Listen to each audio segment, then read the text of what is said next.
Well, good morning to you all, and welcome to this session. I'm Tony May, President of the World Conference on Transport Research Society. For me, one of the great highlights of each of the forums has been these transport innovation talks, because having been talking about the status quo and what to do about it, we're reminded that there are always new ideas, new ways of doing things, new opportunities. And this, I hope, will be one of those events also. We have three speakers listed on the screen, and I'm not going to introduce them further before they talk. But the structure of the morning will be each of them will talk for about 10 minutes, tell you about their ideas and how they might work. There'll be 10 minutes for you to ask questions of them. So please, when they've finished, raise your hands. There's a roving microphone for you to speak to. And then in the last 20 minutes or so, I want to throw the session open to a more general discussion, not of the whats and the whys, but the hows.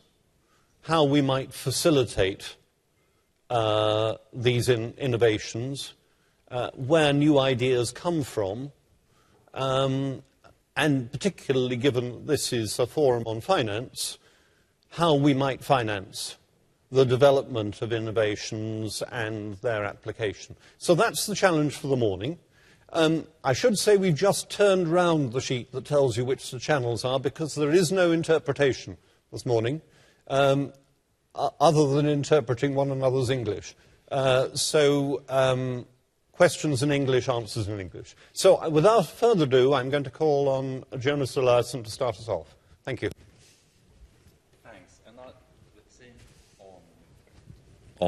Yes, and I'll be simultaneously interpreting my Swedish to English, so excuse me for any language or grammar errors. I'm now looking for this is the one. Good.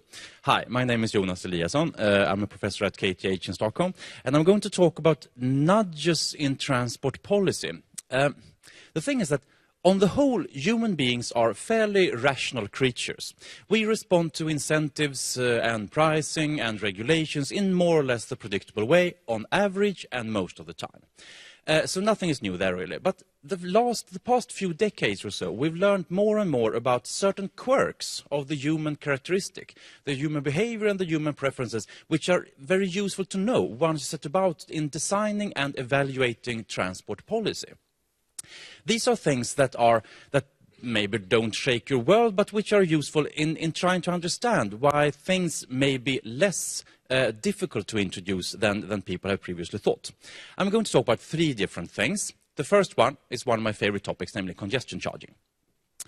Any mayor considering to introduce congestion charging will ask himself or herself two questions. The first one is, will it work? Will it work? And the other one is, will they hate me? The first question first, will it work? Well, it actually does. That's the short answer of that. The blue bars are traffic across the cordon in Stockholm before the charges. We have congestion charges since 2006, while the red ones are traffic across the cordon after the congestion charges. And see that they have dropped around 20%, a persistent decrease all the time. Now, 20% may not seem or may not sound like a lot of traffic, but 20% reduction of traffic in congested conditions makes this to traffic. The left picture shows traffic before the congestion charges, and the right picture shows the same street, the same time, the day after, that is the first day with the congestion charges. This is what 20% reduction of traffic really does. So, yes, it does work. It gives persistent decreases. It works the same way as economic theory and transport models and traffic theory predicts that it will. But the other question that the mayor should ask himself, will they hate me? Well, let me introduce you to the U-curve of support.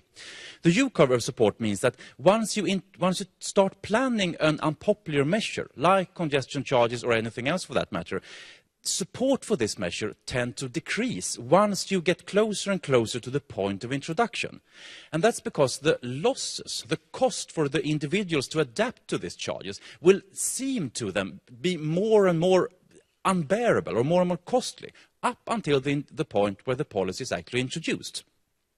Once you are there, provided that actually a good policy and benefits start to appear, these benefits will suddenly become more and more worth or valuable to the people and the travelers. And you can see here that the support for congestion charges in Stockholm increased from a low point of roughly 30% to a high point where we are today of around 70%. That's a 40% swing in opinion. And as people are generally loath to change their mind, they really, most of the time they take one opinion and stick to that no matter what happens, no matter what new facts they introduce, a 40 percentage points swing in opinion is really a huge thing. Now, why is that? Well, it's because of two things, really. Why do people change their minds? Well, because first, things may be better than you thought. The benefits may appear larger than you actually anticipated. But the other one, which might be even more important, it's not as bad as you thought. The losses that you thought you would incur from having congestion charges, for example, might not actually be so unbearable than you initially thought. So, which brings me to adaptation. We actually asked people whether they drove less across the cordon than they did before the charges. And this question was posed then when the congestion charges were new in the spring of 2006, and people were asked to compare how they drove in the autumn of 2005, 3 or 4 months earlier. And when we translated this into car trips, somewhere between 5 and 10% of the private car trips would have decreased. But we knew from traffic measurements that the actual figure was around 30%. So around 3/4 of the car trips that disappeared were made by people who weren't even aware that they had changed. And this, of course, says something about the almost effortless adaptation to certain kinds of policies. It's actually not as bad as you think to adapt to a policy like this. Now, and perhaps even more interesting is that we also asked a year later, did you change your mind during the trial of 2006? And we asked this in 2007, so almost a year later. And a little bit more than 40% were convinced that they had always been positive. Whereas, somewhere between 5 and 10% of the people were aware that they actually had become more positive and changed from a no-sayer to a yes-sayer. But we also knew that more than 2/3 of the people who actually had become more positive were now convinced that they had been positive all along. So it's not only the case that people change without knowing it, they even change their minds without even knowing it. So the political cost of doing these things might actually be less than many decision makers think. So things seem worse before you've tried. The benefits look smaller and the losses look larger. And this is an extremely common finding in psychology. And it applies to congestion charges or coffee mugs or chocolate bars or any other kind of famous psychological experiment. Which brings me to a completely different point, namely cycling. Many European cities are experiencing a rapid increase in cycling. Why is that? Well, it's because of a couple of things. First, I should say that the usual factors, the usual hard factors, things like speed and safety and bicycle paths and stuff like that, those still matter. They affect the number of people cycling. But there are also a few more things that aren't so easily introduced in our common transport models. The first one is a choice set effect. The mere fact that you see people cycling makes you more likely to choose cycle yourself. Just because that you see that, okay, it seems to be possible to use a bicycle here. Maybe I should start thinking about this. So the mere fact that people do this makes you think about it. You introduce cycling in your choice set. The second thing is something called the status effect in an affluent society. Owning a car is not anymore an efficient signal of status, because almost anyone can own and use a car. So, what is status then? Well, status is to be healthy. Nowadays, it's better to be healthy than wealthy. And cycling is actually a more powerful health signal than going around in a car. But of course, ideally, you want to be both. So how do you do this? Well, you cycle to your downtown work dressed in a suit. And what does this tell the people seeing you? Well, it tells you two things. First, you're healthy because you can cycle. But the second thing is, you have afforded to buy an apartment or a house that's so close to your downtown job so you can cycle from there. And of course, buying an apartment there, it's incredibly more expensive than just buying a car. I mean, buying even a Ferrari and driving from the suburbs, it's hugely more cheap, actually, than buying a relatively large apartment or a house in downtown, well, even Stockholm, not to mention like Paris or London or something. So, status and choice sets and social effects are extremely important. Next thing. Consumers, unfortunately, undervalue fuel efficiency.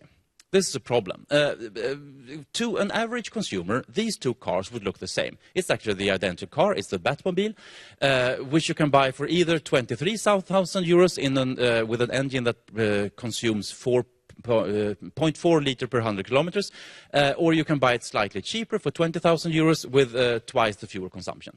And the average consumer will think that these two cars will bring the same value for money. Whereas the fact is that if you buy the left one for you, you will actually save over the course of the lifetime of the car around 15,000 euros, which is 3/4 of the purchase price of the right one.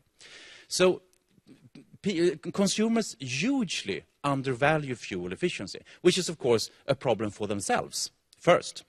But it's also a problem for society, because, as you know, we try to reduce carbon emissions by putting taxes on fuel. But if this fuel tax don't translate as it should in some sort of economic, rational sense of the word, it doesn't translate the way that it should into people's purchasing behavior, then we're sort of watering out the power of the policy measure that we use when putting fuel taxes there. Now, this causes a market failure which can be corrected in two ways. One would be to have a differentiated purchase tax for vehicles, where you differentiate the purchase tax on vehicles with respect to fuel efficiency, which would be a good policy, which I strongly advocate, is one of my pet ideas. But another way to do this would be to change the price tags.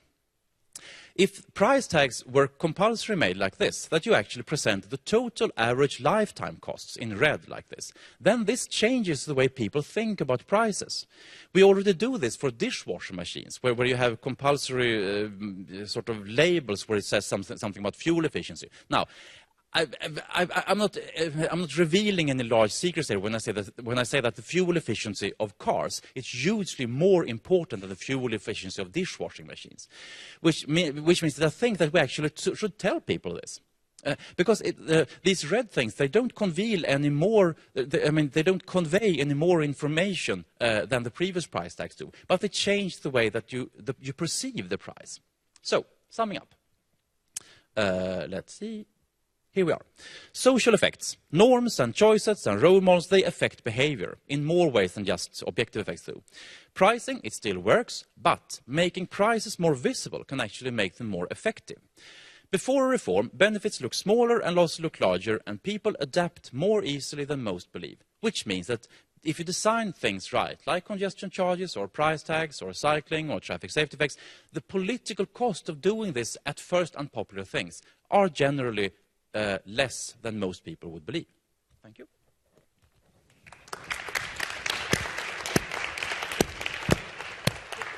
Thanks very much, Jonas. And, well, we have time now for questions and comments. Let me just make a start. You've got nudges coming from three different sorts of ideas there, from what happens through experience, through what happens from seeing others doing something, and what happens if you put the price tag separately. But who should do the nudging? Should it happen as an automatic outcome of things you're doing naturally, or is it something that policymakers should be bringing into their toolkit?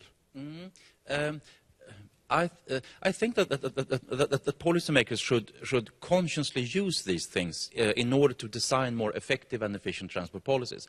I mean, for example, I think that we have been underestimating the power of marketing or information or role models in the context of cycling specifically. I think that if it was the case that we consciously used this sort of social effects to make sure that people were aware that cycling was actually possible, I think that would bring more oomph to our usual toolboxes. And much the same way, I think it would be possible for a policy maker wanting to affect fuel efficiency of cars, for example, then that in addition to changing the purchase prices of cars or the purchase tax of cars, things like redesigning price tags could actually be an efficient policy. And it's also efficient in the ways that we actually help people save money. So there's no apparent loser from such a policy. Yeah, use me. I loved. Is this working? Yeah. I loved your example of how many people thought that they were driving less, crossing the congestion pricing. That was tremendous. And what we learned with Zipcar and with car sharing is that when people are paying the full costs of driving, they drive dramatically less. And I would say it's exactly the same thing, that they don't realize that they're making rational car choices, but the VMTs are dramatically reduced. But and one other piece around this is when we designed Zipcar, I realized that I wanted people to be able to see the calendar of a car, so that instead of me saying they wanted a car from Tuesday from 7 to 9, and it could be that it's available 7:30 to 9:30. Instead of me saying, you ask Thursday 7 to 9, and I say no, if you see the calendar, you in your brain switch it up, and you don't realize you got to know when you do this in your head. And I think that is it's a very clever thing, and I love the example. Questions and comments? I have a very bright light shining at me, so you've got to wave your hands very clearly. Who would like to start? Please. So first off, thank you. If you're any indication of what the rest of the presenters will be like all day, this will be a great day. On your car model idea and total cost of ownership, including fuel costs, you said several times it's the cost of the car over the lifetime. But most consumers don't keep the car for the entire lifetime. Let's say that I roll a car no, that's poorly worded. I switch cars every 2 years. Are you suggesting that there should be pricing tiers that say if you're a 2-year car owner, this is what you'll pay, but if you become a 4-year car owner, you'll pay something differently, and then you make a commitment up front? Yeah, that's a very good question. If I had 3 or 4 minutes rather than 1.5 minutes to spend on the example, I would have loved to go into the details. Now, the thing is that we don't quite know why this happens. It could be that consumers are just don't able to calculate the full lifetime cost. But it could also be something like that the second-hand car market is not efficient, or an economist would say deep enough to actually take these things into account. So for this to be really effective, you would need a similar sort of, well, let's call it a compulsory fuel price tag or something, also on the second-hand car market. These things work slightly differently in different countries. In Sweden, much of the pricing of the second-hand car market is governed by the second-hand car market for company cars, which means that there is the tremendous power of the price list used by second-hand car dealers for company cars. But if you can go there and actually change these sort of guideline price lists, more or less, that would actually spill over into the private car market as well. So actually designing this is, well, it's more complicated than my really simple example, because you need to take into account how prices actually signal to each other all through the lifetime of a car. So yes, we could have a special seminar of actually how to do this, but I think the important here is to be aware of that. To do this really efficiently, you need to know a little bit more about what actually causes this undervaluation of fuel efficiency, whether it's just cognitive limitations or whether it is deficiencies of the car market. Another question. Please.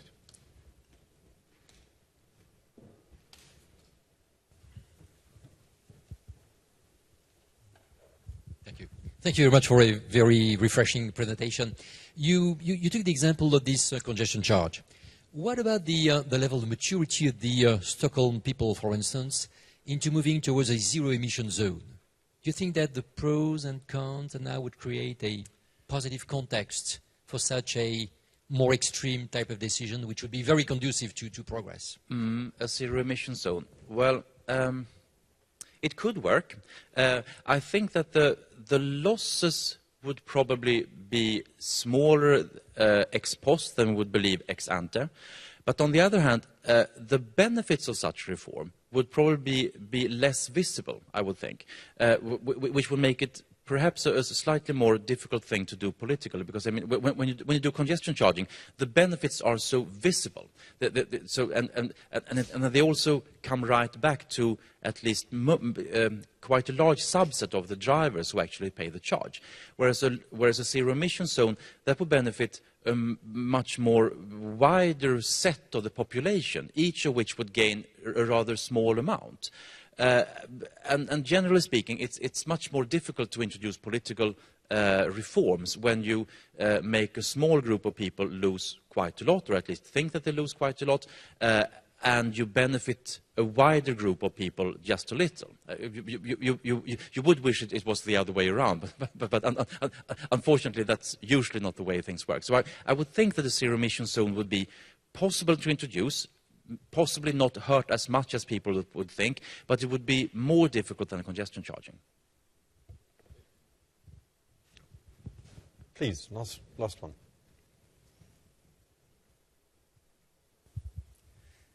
Thank you, Professor, for interesting presentation. I am from Moscow, from Russia, and I am interested very much in cycling problems, and I would like to return back to the topic of our forum, funding of transport. In Moscow, we have very strong support from public of cycling. Many people would like to cycle.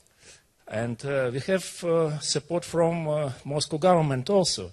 Many parking places for cycling are organized. But we have no unified common infrastructure for cycling. We have passes, cycling passes. And the question is how it's possible, how it is organized in Sweden, how you find money to do this. Because our authorities say it's very expensive. We need to find places for these passes in condition of highly congested traffic. So what are the ideas in this field? Yeah. Thank you. Well, finding money for bike paths consists of at least two things. One is a small amount of money of actually building the things, painting the pavements or something else. The hard part is actually finding the space for cycling. And that really needs a conscious political decision where you take space from cars, for example, and devote them to bikes instead. Which basically means that you have to make a perhaps rather difficult political decision. Now, what many politicians don't understand, because they are not traffic planners, is that if you make, I mean, since most of traffic congestion is actually caused by something called bottleneck congestion, where most of the congestion is actually caused by a bottleneck downstream the queue, making the width of the queue up until the bottleneck slightly narrower than before doesn't really affect the throughput of the bottleneck. But once you make the width of the queue smaller, so you get space for bicycles, then you make the queue look longer. But it actually doesn't take longer to go through the queue. So from a pure traffic theory point of view, it makes all sense of the world to actually try to make car lanes narrower and bike paths wider, because you most of the time won't affect travel times in those queues as much as you would think. And on the other hand, it's of course a distributional problem. Will you benefit car users more or bike users more? And I think that I've actually never been to Moscow, so I don't know. But my impression would be that many cities around the world actually benefit almost unconsciously car users much more than they benefit cyclists. And interestingly, that longer queue, even if it takes the same time, is another nudge to induce change. Exactly. We'll come back to all of that. Jonas has been telling us about three well-known interventions and the novelty associated with the nudge process within them. Andreas is going to take us to a new realm, because we're about to look at something I've not seen before, and I guess most of the rest of you haven't. So, Andreas.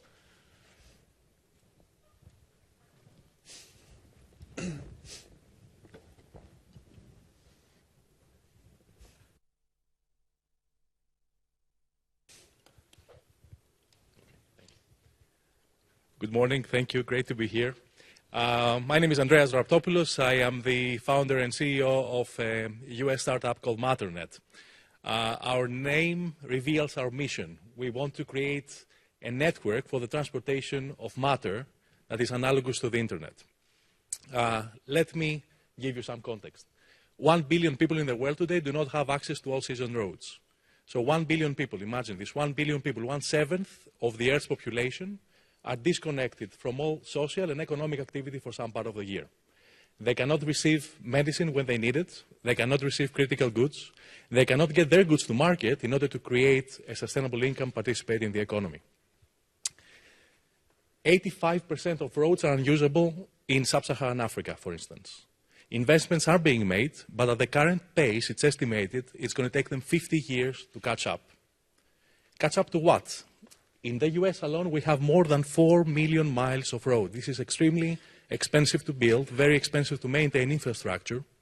It has a huge ecological footprint.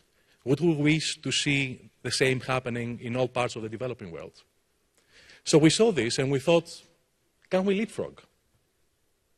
Can we create a system using today's most advanced technologies that can allow these countries to do for transportation what they did with telecommunications?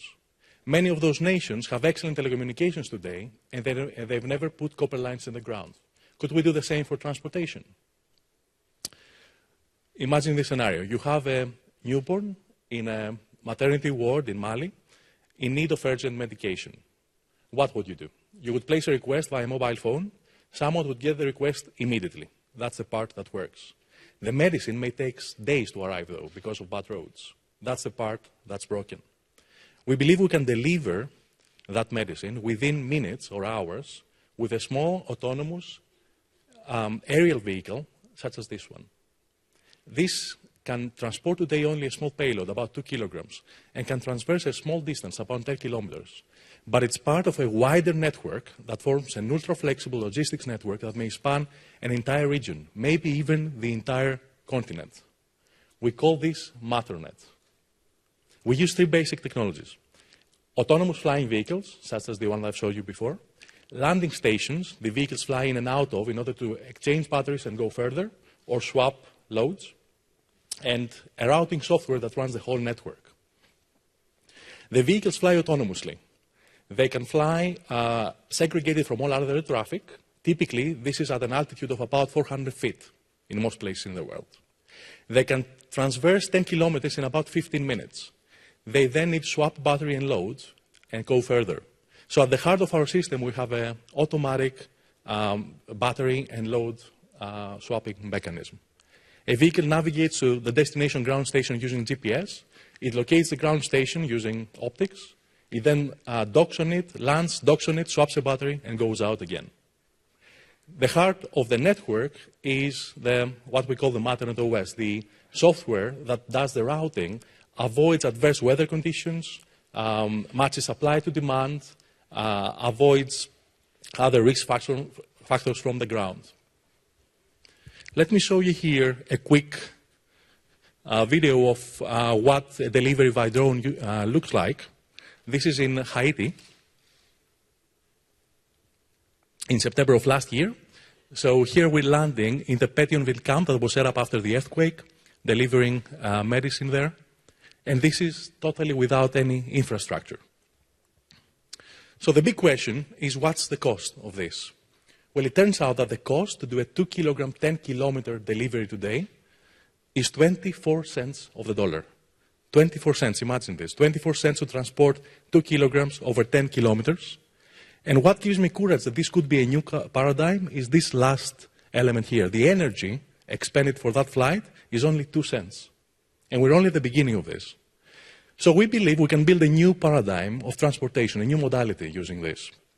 It's a paradigm based on the ideas of the internet. It's decentralized, it's peer-to-peer, it's bottom-up, just like the internet. So we looked at that and we thought, okay, what can we do with this? We come across a lot of applications in the humanitarian world. This one is one that comes up over and over again.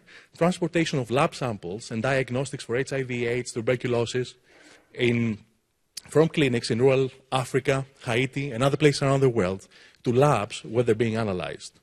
we may be able to close the loop much faster than we're able to do it today and gain an unfair advantage against battling those epidemics. But we thought if this is really a paradigm change, if this can really be a new modality, it's going to have applications not just in the developing world, but all over the world.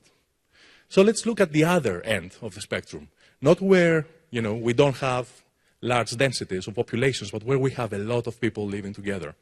So half of the Earth's population today lives in cities. 500 million people live in megacities, cities that have more than 10 million inhabitants. What they all share in common is congestion. This is an image from Sao Paulo. People here from Brazil, from India, from Russia, from China are very aware of this type of conundrum of having to spend 5-6 hours a day on the road. These are US figures of lost productivity, wasted fuel, and hours of delay in the US 2010.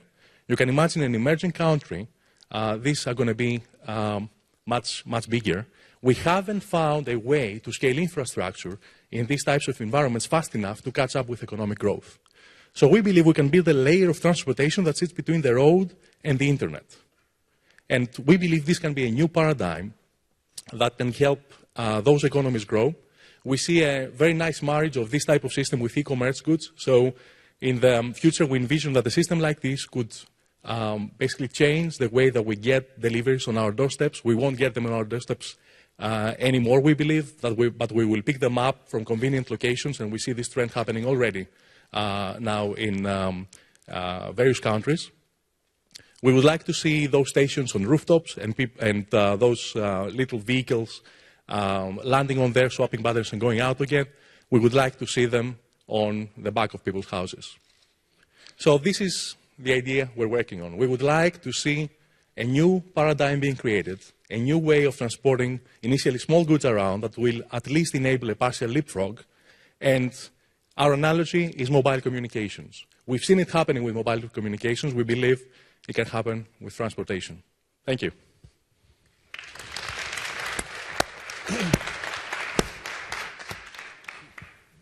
Well, I did say I thought you probably wouldn't have seen that before. Andreas, many thanks. Let me just start us off. You showed the classic picture of congestion, and of course most of that congestion is people. Can you envisage that person getting onto one of these things and being transported, or is this, at the moment, a freight concept only? Not anytime soon. So I think that if you look at the technology trends in that space, it's quite likely that, in the next decade or so, we'll start seeing human transporters that are able to basically fulfill the flying car promise. I think the key to that is autonomous flight. So I think the key to seeing, a system like this that can do human transportation is the ability for that to be operated by a machine rather than a human.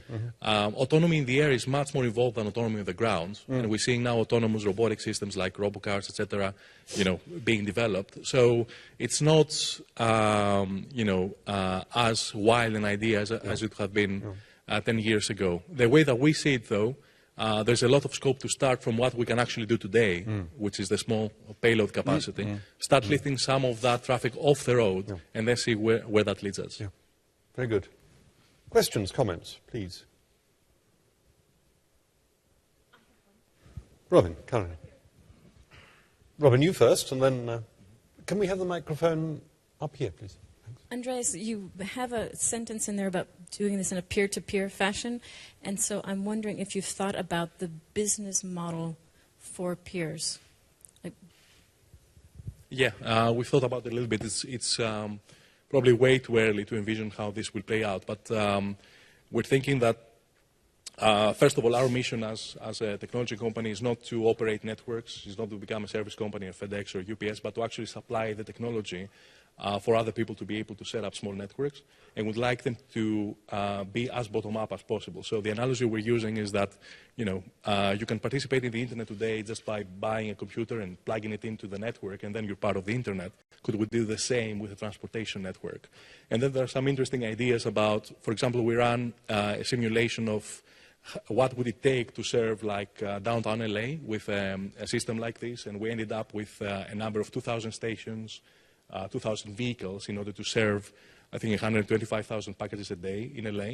And then it would make a lot of sense for people that actually want to participate in how you operate that network to say, I'm one that would like a ground station on my rooftop, you know, and make some money every time someone uses that infrastructure. And then you can have all sorts of models around, you know, who owns the vehicles, who owns the infrastructure. There are some analogies with mobile business models as well, mobile telephony business models that are interesting. So people are just donating their space, not paying for the station, in your view? Yeah, that would be an idea, yes. I mean, if you look at the economics, this technology is so reliable that the cost of the technology itself, like the ground stations and the vehicles, is not the substantial cost here. So this is being amortized pretty quickly, and it comes down to very, very low. So, you know, you can imagine business models where you actually give those out for free. Question here, please.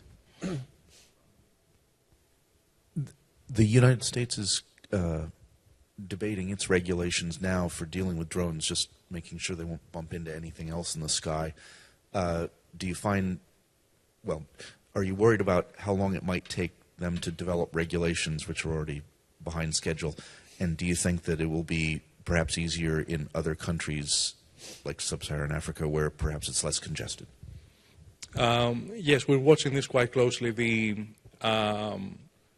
It's quite interesting if you consider that this law for like reform of the national airspace in the US was passed last year in an election year. There is a big sort of lawmaker group behind it. So we think that there's actually, you know, big industry forces that will make the space in the US to open up. We'll see how quickly it happens. Currently, they are on a time scale to open up the airspace by September 2015. Now, my sense, working on this for the last 18 months, is that this will be adopted first in the south and east of the world, rather than north and west. And so far, we've seen a lot of interest from Latin American countries, and there are the obvious cases in sub-Saharan African countries as well. We think it's more likely that we will deploy the system there first, learn how to operate it, understand how to basically design it for a super reliability and super sort of safety, and then port it into you know, urban environments and the developed world. Question in the front row here. Second row. Good morning from Santa Martina de Sans, from ASEA, the European Automotive Manufacturers Association. You've mentioned in your presentation 10 kilometers and 2 kilograms. Is this a logistics choice you've made, or is this a technical limitation? Thank you. The choice was almost arbitrary at the beginning. We thought, you know, what can we actually do today and start prototyping on it. And the technology that we were able to get at the price point that we wanted to get it basically pointed us to that limitation. There is a couple of interesting comments here. The first is that all transportation technologies today and their efficiencies are based on aggregation, right? And so, you know, if you want to transport tons of stuff at a time, then we know that a truck is a much better, you know, probably the best way of doing it. It's very interesting what happens when the ability to aggregate goes away. So this is where the sweet spot for this type of technology is, when you're not able to aggregate. So now we're going after last mile transportation, you know, congested environments. This is a sweet spot that actually there's no better way, you know, from an energy viewpoint or even a time viewpoint to transport anything, you know, transport these types of loads in another way. So then as we started basically working on this assumption, and it's pretty much a design parameter for us now. So we can play with the parameters of the vehicle to increase the load or increase the range. We know that if we were able to do this today, as we believe we are, we would be serving more than 80% of traffic that goes through Amazon, for instance. So Amazon, you know, the overwhelming volume of e-commerce goods today not just Amazon, many other players. I think, they're up in the 90s. There's more than 90% of packages that would fit in that type of vehicle. Time for one last question. Yeah, please.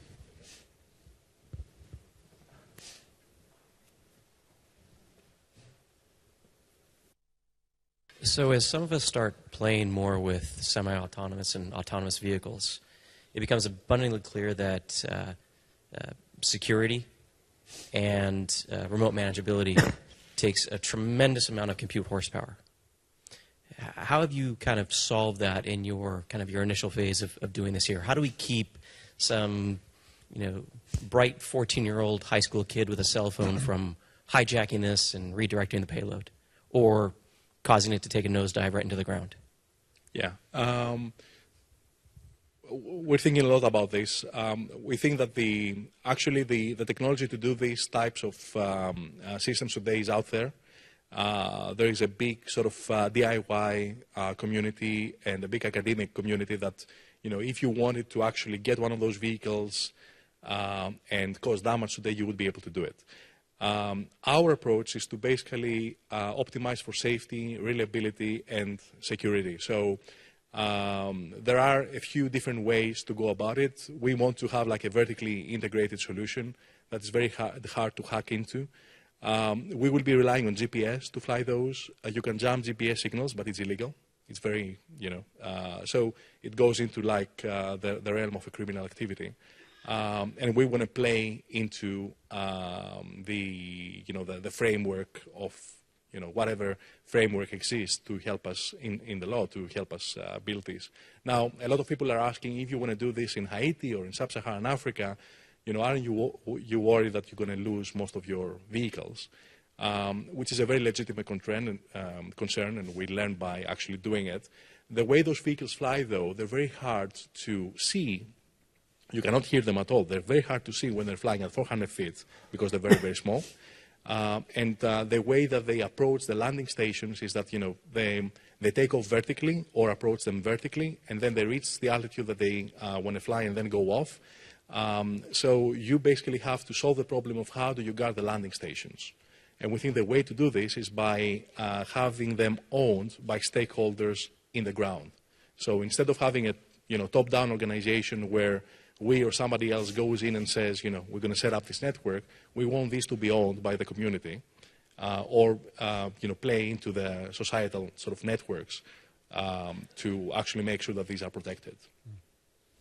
Which neatly brings us back to the peer-to-peer issue that Robin was asking you about. And I think of Robin as something of a serial innovator in these sorts of areas. Her talk is going to be looking at some of these concepts in a bit more detail. Robin, please. Oh, where's that clicker? Just here. So I have just a little bit of time. Can you make my first slide up here? It's not up on the screen.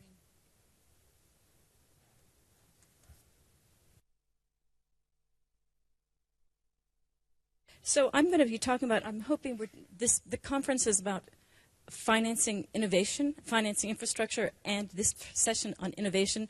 So I will be doing a cross between these two things.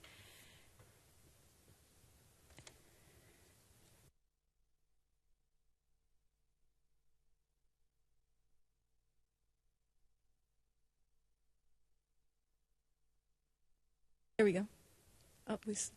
So if we look at these companies that you guys have thought about and seen, we've talked about over the years quite a bit. When I look at these companies, what I really see is these are actually excess capacity on platforms for participation. So, and this type of excess capacity can be of any number of things, physical and virtual. So Skype is excess capacity. It's my laptop, my video feed, my internet connection. Facebook is actually my friends, YouTube, my videos. Wikipedia, my knowledge. So I look at this and I really am looking at it in this totally different way and saying these companies are actually based on getting at excess capacity and building a platform for participation. Why excess capacity is so interesting is that it's been paid for by someone else. It's a really interesting input for whatever you want to do because it changes the economics of something. Someone else already bought or invested in this asset for themselves, and now the economics are transformed for this second use. How this excess capacity is translated is given access on these platforms for participation, and there are two ways of doing that. One is the platform turns this excess capacity and makes it available and accessible, and the other way is that the platform makes this asset available for new uses in totally new ways, and I'll explain those just now. The company that I was known for before, Zipcar, as you know, is the company would own the cars and then rent them out to people. And we changed how people were able, instead of having to buy an entire asset of a car, they were newly accessibly able to get it just on an hourly basis.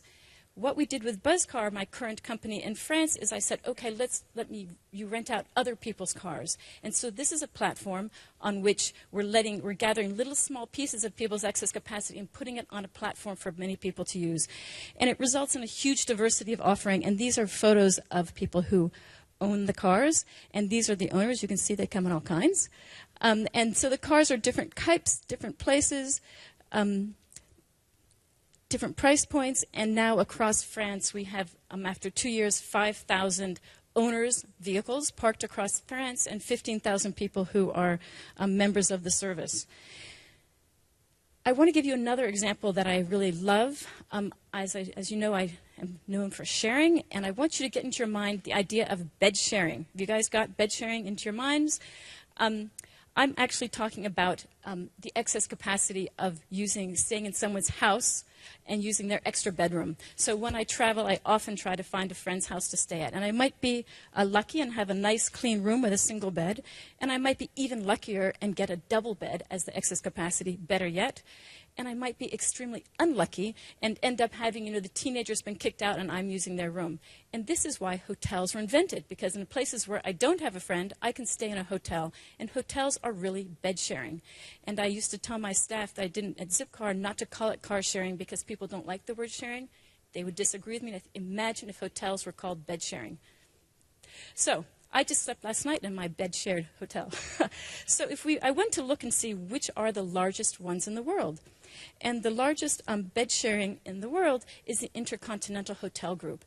And after 60 years, they had managed to make 650,000 beds in 100 countries. And you guys who do finance, just imagine the level of effort to deliver that. You had to have an idea. You had to go get an architect. You had to do the financial plan, you had to do the financing, you had to build it, hire the staff, market it, and you might have chosen wrong and that place might have gone bankrupt. And over this huge, huge effort in 60 years, you're able to produce this size of a hotel chain. And Hilton has been at it for 93 years and has not been able, is still not bigger. So it's an enormous, immense effort to deliver these things. But some of you in this audience will know that actually the largest bed-sharing company in the world is Airbnb, which is I put my own spare bedroom or my own apartment or my own second house up for rent to strangers. And after 4 years, it had 650,000 rooms in 200 countries. And this is a moment where I do an amazing thing. Just think of what has happened here. It's just transforming the way that we can approach and scale big problems. And in fact, it's not even the largest one. There's something called couch surfing, but it's not exactly parallel. Couch surfing is strangers can stay at my house for free, so no money is transacted. And in its first 8 years, it has 1.5 million beds. So here's what Airbnb's growth curve looks like, and look at how remarkable that is. And what is really going on here, I wanted to go look at it deeper.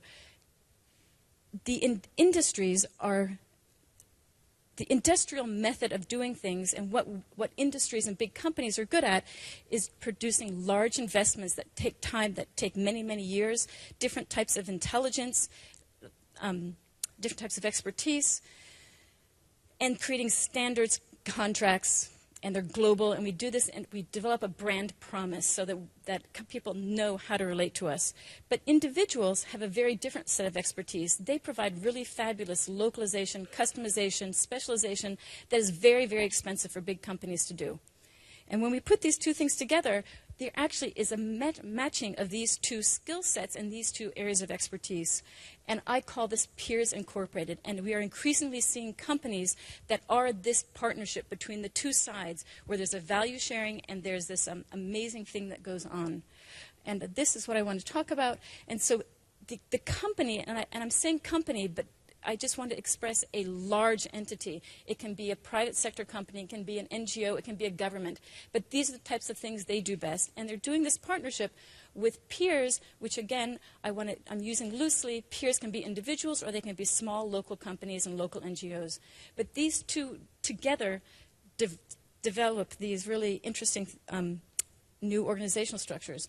They have because it's on a platform, platforms scale. And so this is an example of, look at the growth curve for Etsy. Etsy is a company where the things that they personally make or curate, they can go for sale. It's a marketplace, and they grew 80% last year. Here's a silly one called Fiverr. It's what would you do for $5? And you sell these items to friends, and when you're bored in a hotel room, go look at that. It's very funny, but you can see their growth curve is incredible. In the transportation space, here's another. Top Coder is a very large design and engineering firm that is, the respondents to those RFPs are 400,000 individual and autonomous engineers who are doing that. BlaBlaCar, the second largest ride-sharing company, which is French, their growth curve, look at how remarkable. Excess capacity, as we know, they transport the equivalent of 2,500 full TGV trains every year. Let me go back. And yet, as we know, they didn't have to lay a track or buy a train. And look at how many people and how much vehicle miles traveled they are transporting. Things that are happening in the U.S. right now that is really shaking things up. Uber, so it's leveraging the excess capacity of taxis and black cars. They don't have to belong to, they can be independent, and through this app with Uber, they are connecting directly to passengers. There are these two new ones in the U.S. that are actually very controversial. Lyft and Sidecar. It's turning my own car and me as the driver into a taxi. And they too they are having real growth. There's a lot of issues around these, but this is the future. And here's one I took from the developing world, something called G-Auto. And it's kind of like a cooperative of auto rickshaws, and they now have 10,000 rickshaws participating. But what that owner has done, excuse me, is he has made a... He's delivered to these auto rickshaw owners. He did a bulk purchase of diesel fuel, so they have a 20% discount on diesel. They have health benefits, school fees, retirement plan. And these are all things, remember, that individuals could not negotiate. Individuals could not produce those things. I want to do a quick segue, which has been really occupying my mind right now. This is, the World Bank has produced a report in October called Turn Down the Heat. And the 4 degrees centigrade is where we will be in 2100 if we do every single thing, if all the countries fulfill what they were supposed to be doing. And what does 4 degrees centigrade increase look like? I want to compare it to 4 degrees minus. So the last ice age, where we are standing today was under several kilometers of ice, was minus 4 degrees. And we are talking about going forward 4 degrees, not just in millennium, but in a century. So imagine this going forward. And then I want to say it's even worse yet, that this 4 degrees is actually going to be a larger amount, because over land, we actually expect to go to plus 6 degrees Celsius over land. And as I said, that's if we meet our goals, and by the 2060s if we do not. So I want you guys to get into your mind the horror that we have about 30 or 40 years in which to get something done, or we'll be in temperatures that are completely transforming sea level rise, what is arable land, where we can live. And now that I've depressed you, the reason I did that, because as a friend of mine, Bani Banerjee, said, you can't solve exponential problems with linear solutions, which is absolutely true, and we have an exponential problem here that we have to solve. And this is where I find this peers incorporated model is going to come into play. Specifically, we talked about these platforms for participation. What they deliver is economies of scale. You can really, your investments are very, very efficiently spent because you get these economies of scale. They deliver high growth, and we know they're scalable. And the diversity of offering is incredibly important because there we have this innovation and resilience and redundancy. If we think of YouTube, which is a dumb example, but think of the innovation in videos that has been resulting. When you have tens of thousands and millions of people thinking on a problem, they are delivering fabulous solutions that no individual and no company is ever going to be able to put together. So transportation is the center of our universe, and these are the companies that are doing these kinds of things, but I think we'll be able to address all of our most pressing issues. And here I'm ending with what I'm most amused by is Richard Branson, and he has this great quote, which is, climate change is the biggest wealth creation opportunity of our generation, and indeed it is. And that's what I have to say. Thank you.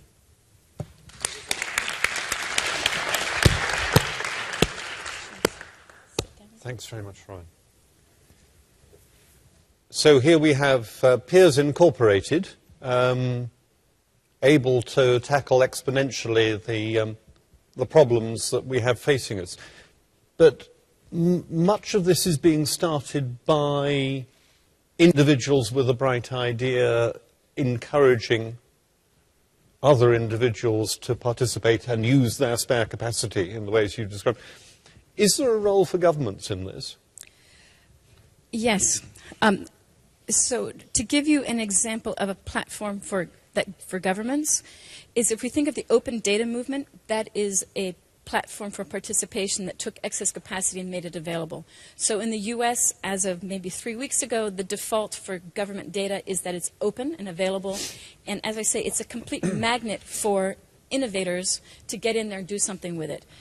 There's many, many realms in which government can play that every time I would say roads, in fact, are platforms for participation. Any time the government buys something, they should be always erring on the side of open devices or open spectrum or open data because it provides this mechanism by which other people can leverage and get new value and new stuff out of that. Mm-hmm. Mm-hmm. Okay. Questions from the floor? Who'd like to start? Please.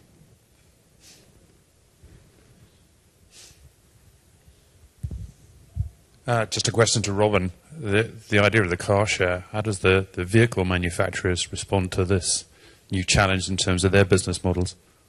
The car manufacturers have been challenged by this for the last 15 years since I started Zipcar and made it something that could actually be more successful. And I think every car manufacturer to date, and I'm saying that not statistically accurately, all the major ones are now playing in the shared vehicle space. And it is actually sitting on this stage, I think in this exact room, 2 years ago, I was sitting with manufacturers, and I think they all recognize that the future of the urbanized world that we know we're going towards, in dense urban areas, the future actually is likely only shared vehicles, period. So all of them are trying to figure out how they can become service industries, what are the right types of vehicles, and trying to figure out their business models for the future. As I've talked to them, there are several of them that are waking up every morning trying to figure out how to make it happen. And I used to be mean and think that I used to think that they were stupid, and why weren't they going towards the future? And now I look at them and I think, wow, what a hard job. When you have 50,000 employees and factories, how do you turn yourself to meet the needs of the future? So they are all trying, and it's a very, very hard task. Please.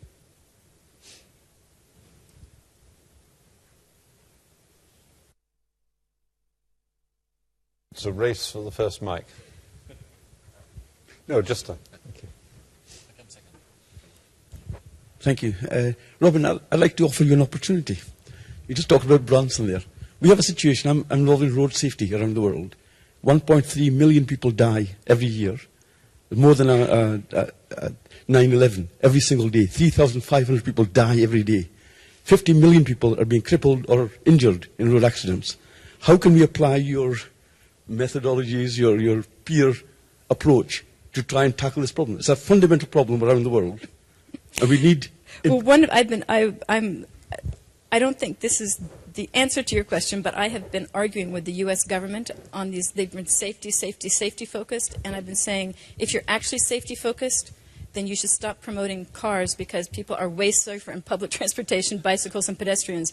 So I would say that would be my top thing, is for us to provide more infrastructure that promotes those other modes, because that is, of course, the number one safety piece. So the more that we have people using non-motorized and shared transportation, obviously, the better.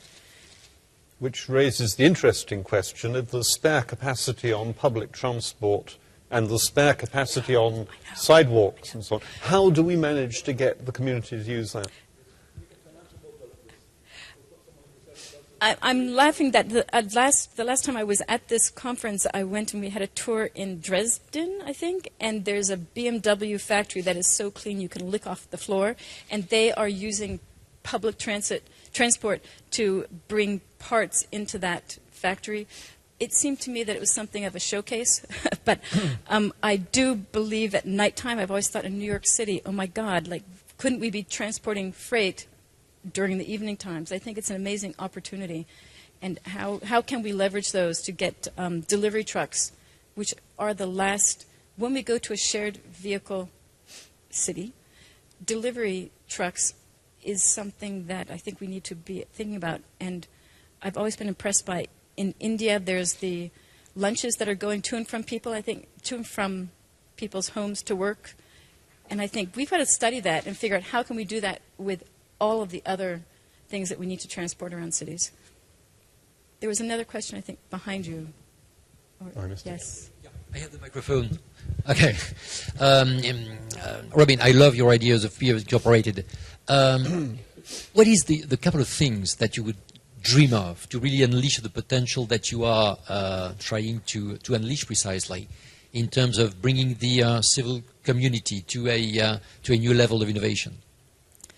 Well, this is the piece, as I have been actually out giving this talk in a larger format over the last year, about 70 times. So I'm trying to encourage companies, and I'm trying to encourage companies to see this as this platform plus peers as a mechanism to get a larger return on asset, a return on investment. And so for them to not be afraid of opening up to the outside world, but to welcome it, because they can get more use out of assets that they already have, and I also see it as farming for innovation. So I've been trying to show companies why this is a great path forward for them. And I think I've also been talking to innovators, and I do think as we all seek to be innovators or entrepreneurs, this idea of looking very, very thoughtfully about excess capacity as a prime and first place that we should look to come up with our next idea because of the economics. So I've really been trying to say, of the two, for both sides, individual stakeholders have a real desire to do it. From a sustainability standpoint, I also think it makes much better use of assets. So physical assets are used much better. The question... There's a question in the middle here. Thank you. Thank you. Thank you very much, Robin. My name is Joel Mulligan. I'm from Canada and based in Copenhagen at the moment with Unwire. When we think about the knowledge economy, and you gave a lot of good examples up in your presentation, people-oriented cities and innovative cities, I think we could say that those cities are the ones attracting the top talent and the top people and top organizations. In your, what is your perspective of what the leading cities are that are attracting those people right now? Where is it happening globally? It is true that there are some cities that are right now in a kind of buzz of entrepreneurial activity. I was at a conference recently on cities where a colleague I was with said in a very nice, clean way, and I thought it was true, that the cities that will get ahead are the cities that are the most transparent and open to their citizens. And so that would mean that they would have open and connected, transparent, and open. So they have made open data. They have said, here's our city assets, and we're looking, there's a lot of prizes and challenges out now. We're, as a way of engaging the public in this idea conceptually. And I felt it was very true that cities that are trying to become, city governments are trying to become more permeable and are actively engaging their citizens around the acts of innovation and entrepreneurship. Recently in San Francisco, they have just launched something called an Innovation Challenge Zone. And so they have blocked off, or they haven't blocked off, they have marked out a couple of, I think it's maybe 1 kilometer or 2 square, and they've said, here are our city assets. You guys out there, think of something interesting that could be done in the excess capacity of these assets. And it's a completely open book. And they're seeing how, what can that uncover. So I think this idea of, we know that for the well-educated, technology-literate youth who's between the age of 15 and 30, they all know and see themselves as producers. They know that they're supposed to be collaborators and they're contributing.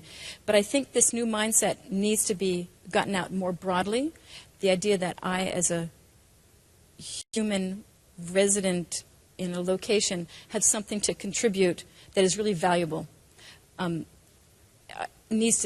idea needs to get out more and more, and I do think the challenge and prize money is a way to start that dialogue with in any place, because it gets people thinking, what can I do? Okay, that's a very helpful point at which I think to move on to a more general discussion. We've about 20 minutes left. I don't want to constrain this, but I had 3 questions in my mind that I thought it might be useful to get the panel's views on, and indeed to get further discussion from the audience. The first is one we've just been touching on, of where these ideas come from. We have, I guess, if we think of a spectrum, at one end of the spectrum, Andreas coming up with a wholly novel idea of a new technology, and at the other end of the spectrum, in different ways, Jonas and Robin demonstrating that individuals can think about how to act differently and work together in consort. So, first question is, where do these ideas come from? The second is the one I touched on, prompted by Robin's final slides about the climate change crisis. If governments are concerned about this, and we hope they are, what should they be doing to stimulate this? Or should they just let it happen and observe it and make sure they take account of it? And then the third one, if we have time for this, is who owns these initiatives? Is there this idea of peers incorporated, of society working together to own its problems and own its solutions? So, I say, without constraining, that's the sort of structure I saw for this last 20 minutes. Let's just start, if we could, with the panel and where these ideas come from. And Andreas, perhaps you, since your idea I see of as most left field, where did it come from? Yes, I mean, it came from an unexpected place, as you would imagine. So there is a place in Silicon Valley called Singularity University, and it's basically a summer camp at NASA Ames, the research campus of NASA in California. People gather there from, typically more than 30 countries. In my year, we were like 80 people there. And we gather there to think about exponentially advancing technologies and how we can use them to address humanity's grand challenges. So this idea came out of trying to figure out a solution to the problem of extreme poverty. There's 1.4 billion people today living in extreme poverty, and very quickly we realized that there is a huge correlation between transport networks around them and their ability to basically create sustainable income to climb out of poverty. So that was the genesis of this idea.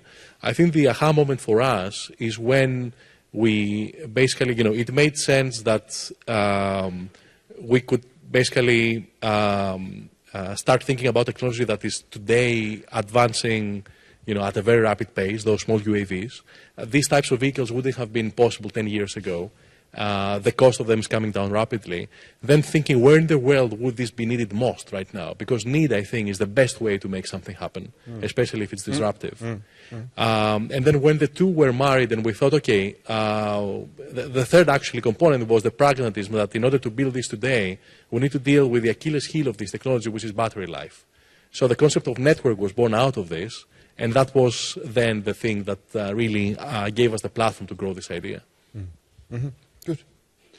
And Robin, the ideas you've been talking about, are they coming from a myriad of individuals, or are they coming from corporate identities? They're coming from both sides of that, and if I think about poverty and people who don't have access, one of the pieces that I feel like I didn't enunciate well enough is that the platforms take complex things and make them simple so that everyday people can plug into them more easily and are autonomous, and can act autonomously. So these platforms for participation are giving, if we think of the internet, empowered people. Peers Incorporated is giving the individual the power of the corporation. So it's a really very powerful way. And again, around the who is the innovator, it's both sides. Yes, the platforms are being thought up creatively, and I'm amused that mostly it's companies that started small and became large, Google, Skype.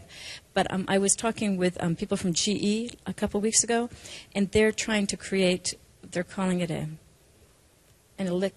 electricity internet. Basically, it's their approach to the smart grid, is that they're making all the, they're creating the infrastructure so that it's very simple for an individual to plug their own generation, my solar, into GE's larger smart grid. So they are, just as I say, trying to make a complex thing very simple so that I as an individual can snap in. But really it's a numbers game when we think about innovation, that the old sentence that there's more smart people outside the room than inside the room is absolutely the case. So we need to get more people engaged. Good. And Jenna, similarly, your nudges, these are individuals innovating in what they themselves do, but at the same time stimulated by innovative policy? Yes, I guess you could say that. I think that most of the policies that we're talking about and a number of their sort of close relatives are examples of that creativity, I think, is often born out of constraints of one type or another. It might be land constraints, it might be financial constraints, it might be carbon emission constraints, for example, which is actually one of the reasons that I'm a little bit skeptic to that we should argue that we should spend much more money on infrastructure, actually. Somewhat heretic perhaps in a place like this, but anyway, because I think that the financial constraints of building physical infrastructure tends to unlock the way that we think about using existing assets in more efficient ways. Now, where do these ideas come from then? I mean, once you have the constraints which breeds creativity, using things more efficiently, well, they can come from all sorts of places. It strikes me now, I hadn't thought about that before, but those three, they actually come from traditional, rather theoretical research in universities. People who actually were thinking about something completely different in a rather abstract sense, noticed some abstract patterns in the way that people behaved, or economies behaved, or where social structures emerged, and then they themselves or their peers or politicians, something, used these ideas emerging from a rather abstract situation and were able to see that they were actually applicable to the real world. So I think there is actually something to be said about this this way that university research can be applied to the real world as well. Thanks. So questions and comments on this from the floor. Where did these ideas come from? How can we stimulate them, please? Thank you. Thank you, all three of you, for very interesting presentations. My name is Åsa Wagner. I'm from Sweden. I was thinking of, Jonas, the way that you talk about human behavior and social effects and things like that. I've heard in a couple of discussions during this forum and also other forums and discussions and seminars on the image on public transportation. How do we get this shift, the paradigm shift, that the status on public transportation goes up, that it's popular, that you can say that, well, I have this expensive apartment so that I can go by the bus. How do we get this going? How do we get this change from using your private car to use the public transportation? Thank you. There are, I think, many things that need to be done.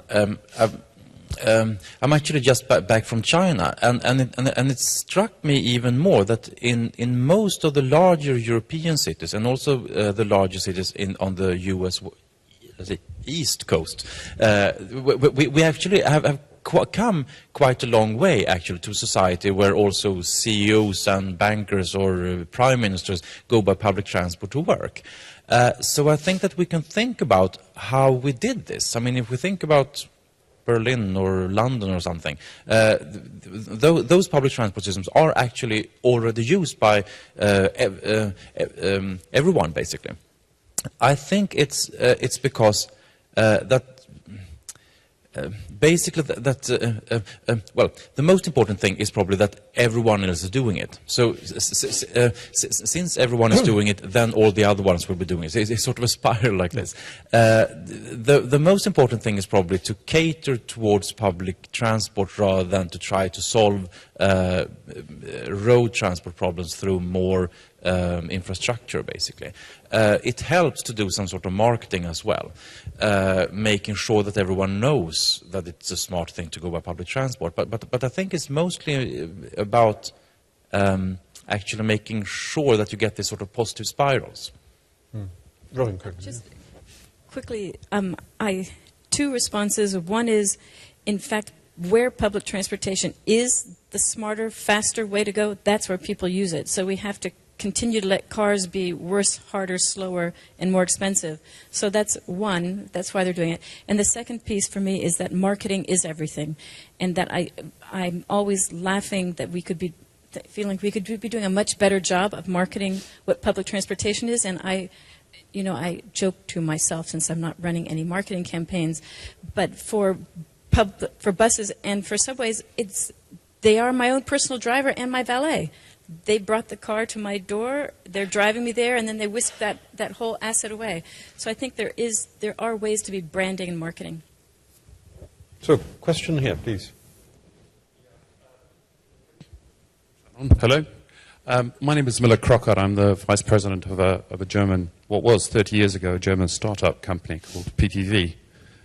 We were out of the Karlsruhe Institute of Technology, a bit like MIT. Grad students, a couple of professors came up with a thought of algorithms to simulate road traffic. 30 years later, we've got 650 people and we're working across the world. There's a couple of things when you look at the innovation, and the open source data is a key one. We have two sides of our business. One is the transport planning, which is used by the city governments to optimize the route networks. The other is to provide software for route planning for the logistics companies. And the two are separated. And I think, Robin, you asked the question, why can't we be more intelligent about how we bring in the freight vehicles into the cities? The reason is because the two things are separated. You have the traffic run by the city governments, and then you have independently the likes of DHL and TNT and all the big manufacturers that bring their goods into the city working on independent platforms. So the idea of the peer incorporated has to relate to the data sets that are out there. If we don't use them in a merged sense, then we lose the ability to be intelligent with the data. There's so many sources of data out there right now, but if we don't use them creatively and intelligently, jointly, then we're missing a trick. That's half the problem right now. those things need to be merged on one platform, and a single entity, if you like, that then dictates when you can bring certain vehicles into the city, preference public transport, preference vehicles for goods, etc. You're making me wonder if cities like New York, if they opened up, if they put out, if they were transparent and said, you know what, would like to explore this idea of moving transport on our system. Here's the hours in which it's open, and let's make it available. Let's see what happens. Because right now, I don't think that DHL is even imagining it's a possibility, right? Like that's not even allowed. Or buses. You can imagine buses during the times of day in which, during the day, that are unused, non-rush hour times. Yeah, I mean that's part of the problem, is that information that made available. You also have real-time traffic management systems and real-time logistics management systems. In real time, you can actually, if you're DHL, you could look and see where the traffic congestion is and route choice around it, or wait till the right moment comes to take your vehicles out into the network. I have a quick comment on the... I was reading something yesterday, an article that we were mentioned in New Scientist, and the journalist was mentioning a couple of examples of this thing that you're mentioning exactly happening, and it doesn't start from officials. It starts from, again, bottom up. So people are figuring out ways to move packages around cities in their spare time, so that they use their time as an asset. And then they use public transport to do it because that's the most efficient way of doing it sometimes, or maybe they use their own personal vehicles for part of the time. So I think that this is I don't know what are the forces of disruption, but whichever they are, I think there are, we will be surprised at the types of models that we see emerging in the next few years. And I think it's very, very likely that we'll see all sorts of assets utilized for all sorts of purposes that we can't imagine today. Question in the back, please.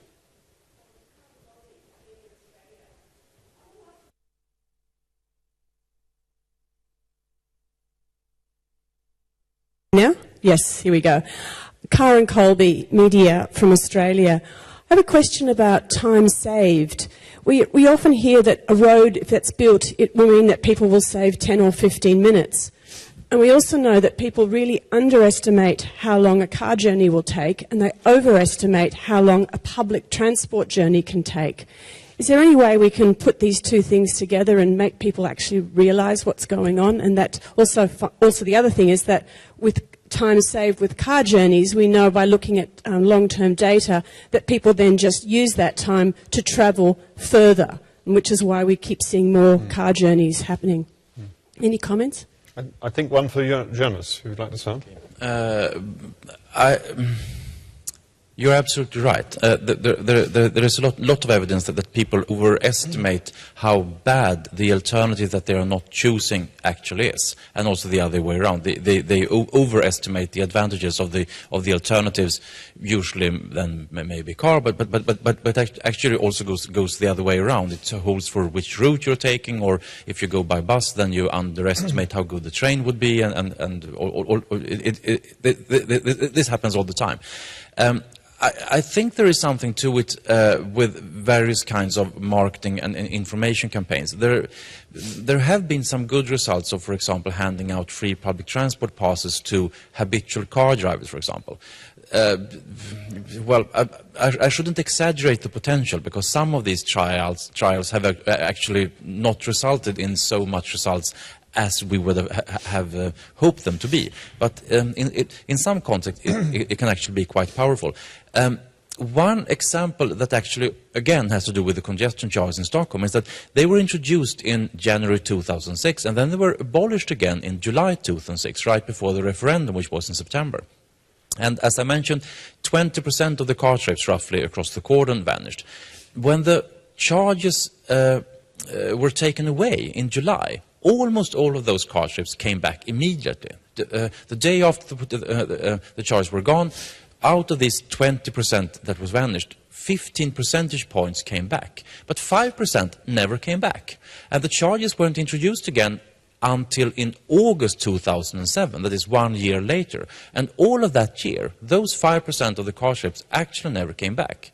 So in some way, these car drivers, which I mentioned, weren't even aware that they had actually changed, apparently had found other alternatives, be it public transport or other departure times or other destinations or something else, that they thought, or maybe unconsciously thought, were so good so they actually didn't come back to driving their car again. So there is something to it, to attack those who for some limited time will try something else, perhaps when they change their workplace or when they change their residential location or something else. And I think that this kind of pinpointed marketing or try something else campaign can actually at least sometimes bring a lot of rewards. Well, we're moving towards, I'm going to have to say no, I'm afraid, sorry about that. We're moving towards our last couple of minutes, and we're here in a forum with ministers of transport who are, we hope, tackling the key question that Robin put at the end of her slide of how we finance transport in such a way that we can tackle the global warming challenge. We've heard a lot of ideas that are coming, if you like, bottom up rather than top down from government. And I'd just like our three panellists just to comment in our last few minutes about what the role should be for government. Robin's already said one of them is open data, and let's take that for granted. But are these initiatives which government should be stimulating? And if so, how? Are they initiatives which government simply has to accept are happening and take notice of? And if so, how can they incorporate those effects into the planning process? So, Jonas, if you'd like to start, and I'll move through. Well then, two short things. The first one would be making it easier for people to suggest small-scale improvements, making use of the fact that people are often aware of that something rather small, improving my zebra crossing or improving my traffic light or making the timetable on my bus stop more easy to read, something like that. Because in most cities that I'm aware of anyway, it's actually rather hard to convey these suggestions to whatever it is, the public transport authority or the road administration, whatever it is. That's the first thing. The second thing is actually a traditional thing. Get the prices right. The prices for public transport, the prices for road transport. If they are not right, then you will exaggerate most of the time the demand for road transport and underestimate the demand for public transport. Andreas? I think that we are basically faced with a pretty dramatic scenario of change ahead of us. And I think it takes equally dramatic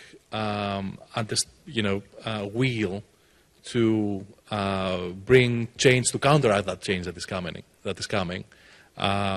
So, my feeling is that governments have to really understand what is the potential of technology to help us resolve these very, very dramatic, changes that are coming, and be aggressive in opening, bringing down the barriers in the adoption of those technologies. Right.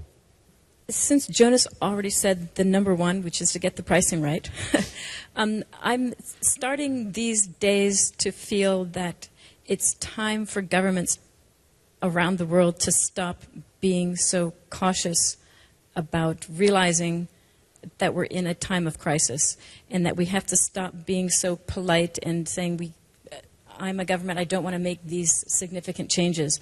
But it is really the moment for governments to stop investing in things that make us consume more CO2. Never do them. Stop. Stop building those plants. Stop doing those things. Stop subsidizing fossil fuels, roads. All the things that we know encourage us to use more. We've just got to absolutely stop. And I know we all keep thinking that I don't want to be the first one. It seems kind of loud. It seems kind of who wants to go to a crisis point, but I think we're at the crisis point. Mm-hmm. Okay. Well, we have a crisis.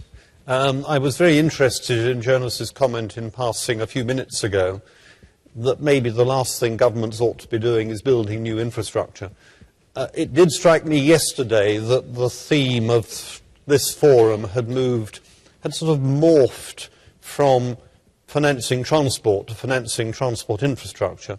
And I hope to some extent we've redressed that this morning, in that we've seen there are other things that can be financed, whether it is prompting the nudge process, or it's encouraging the summer schools of the kind that Andreas has benefited from, or it's facilitating the sorts of peer activities that Robin has been espousing. I hope you found that a stimulating morning. I hope you'll take these ideas away and work on them further. And I'm not sure whether I should say this, but I will anyhow. If any of you in the audience has an innovation up your sleeve, which will have exponentially progressed by this time next year, do let the organisers know, because I very much hope that we'll repeat this session in future forums. So thank you to the panel, and thank you to all of you.